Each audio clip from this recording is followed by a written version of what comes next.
Hi అండి. Welcome back to Haraya's journey. ఈరోజు వీడియోలో super easy and tasty veg శాండ్విచ్‌ని ఇంట్లో సింపుల్‌గా ఎలా చేసుకోవచ్చో చేసి చూపిస్తాను. ఈ healthy and tasty sandwich kids lunch బాక్స్‌లోకి లేదా ఈవినింగ్ స్నాక్ లాగా పర్ఫెక్ట్‌గా సెట్ అవుతుంది. ఈరోజు రెసిపీ కోసం నేను ఒక full packet sandwich bread, cheese slices packet ఒకటి, mayonnaise, tomato ketchup, 2 types of sandwich spreads తీసుకున్నాను. వీటితో పాటే 2 టేబుల్ స్పూన్స్ కారం, 1 స్పూన్ సాల్ట్ తీసుకున్నాను. ముందుగా చిన్న బౌల్‌ని తీసుకొని దానిలో 3 స్పూన్స్ మయోనీస్, 3+3 6 స్పూన్స్ శాండ్విచ్ స్ప్రెడ్‌ని వేసి బాగా మిక్స్ చేసి పక్కన పెట్టుకోవాలి. పర్టిక్యులర్‌గా ఇవే స్ప్రెడ్స్ యూజ్ చేయాలని ఏం లేదండి. మీ టేస్ట్‌కి తగ్గట్టు మీకు నచ్చిన స్ప్రెడ్స్‌ని మీరు యూజ్ చేసుకోవచ్చు. శాండ్విచ్ ఫిల్లింగ్ కోసం నేను 4 రకాల వెజిటబుల్స్ తీసుకున్నాను. వీటిలో కుకుంబర్ అయితే కంపల్సరీ కాదు. బట్ యూజ్ చేస్తే పంటి కింద క్రంచీగా తగులుతూ టేస్ట్ చాలా బాగుంటుంది. ఈ వెజ్జీస్‌ని చిన్న ముక్కలుగా కట్ చేసి పక్కన పెట్టుకోవాలి. ఇప్పుడు బ్రెడ్‌కి లైట్‌గా ఘీ అప్లై చేస్తూ లో ఫ్లేమ్ మీద ఫ్రై చేయాలి. బ్రెడ్ కలర్ చేంజ్ అవ్వాల్సిన పని లేదు. జస్ట్ నెయ్యి 2 సైడ్స్ ఈవెన్‌గా అప్లై చేస్తే సరిపోతుంది. ఇలా కాకుండా హ్యాండ్స్‌తో అయినా బ్రెడ్‌కి నెయ్యిని అప్లై చేయొచ్చు. మీకు ఏది ఈజీగా అనిపిస్తే ఆ ప్రాసెస్‌లో నెయ్యిని అప్లై చేయండి. నెక్స్ట్ బ్రెడ్ కవర్‌ని కట్ చేసి దాని మీద బ్రెడ్స్‌ని ఇలా వీడియోలో చూపించినట్లు లైన్‌లో అరేంజ్ చేయాలి. ఇలా చేస్తే ఫ్లోర్ మెస్సీగా అవ్వదు. ప్లస్ ఫాస్ట్‌గా రెడీ చేయొచ్చు శాండ్‌విచెస్‌ని. బ్రెడ్స్‌ని ఈక్వల్ క్వాంటిటీలో 2 పార్ట్స్‌గా డివైడ్ చేసి ఒక పార్ట్ బ్రెడ్స్‌ని మాత్రమే ఇలా అరేంజ్ చేయాలి.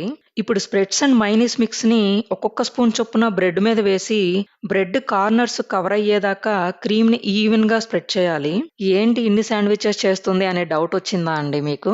యాక్చువల్లీ మా అబ్బాయి తన ఫ్రెండ్స్‌ని ఇన్వైట్ చేస్తా అన్నాడు.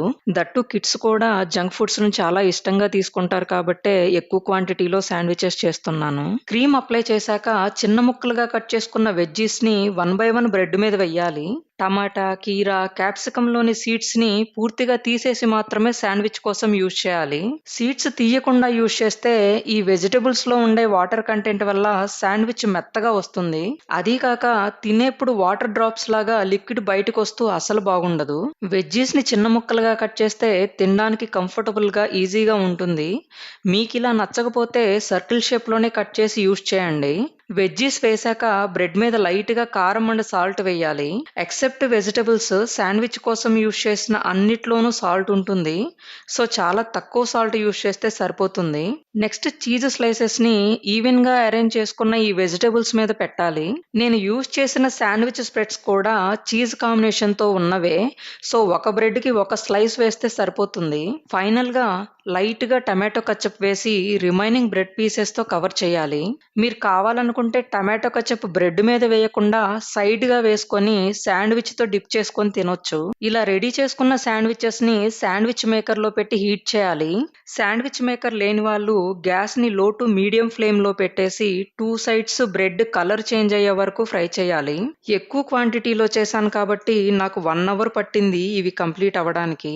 సేమ్ ప్రాసెస్‌లో మిగతా బ్రెడ్స్‌ని కూడా ఫ్రై చేస్తే పైన క్రిస్పీగా, లోపల క్రీమీ అండ్ క్రంచీగా ఉండే సూపర్ టేస్టీ శాండ్‌విచెస్ రెడీ అయినట్లే.